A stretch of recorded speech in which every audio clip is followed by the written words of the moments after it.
अमरावती महानगरपालिका निवडणुकीत प्रभाग क्रमांक 6 मोरबाग परिसरात युवा स्वाभिमान पक्षाचे अधिकृत उमेदवार दीपक साहू यांचा प्रभात प्रचार सुरू आहे. रविवारी सकाळी या प्रचाराकरिता आमदार रवी राणा थेट मैदानात उतरलेत. दीपक साहू यांच्या प्रचारार्थ प्रभागात भव्य पदयात्रा काढण्यात आली. या पदयात्रेत प्रभागातील नागरिकांनी मोठ्या संख्येने सहभाग नोंदविलाय. महिला, युवक आणि ज्येष्ठ नागरिक या पदयात्रेत उत्स्फूर्तपणे सहभागी झाले होते. या प्रचारादरम्यान आमदार रवी राणा यांनी नागरिकांशी संवाद साधत प्रभागातील समस्या जाणून घेतल्या आणि त्या सोडवण्याचं आश्वासन दिलंय.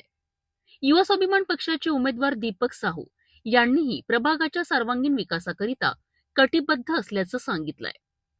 मोरबाग परिसराचा विकास, मूलभूत सुविधा आणि नागरिकांच्या प्रश्नांना प्राधान्य देणार असल्याचा निर्धार त्यांनी व्यक्त केला आहे.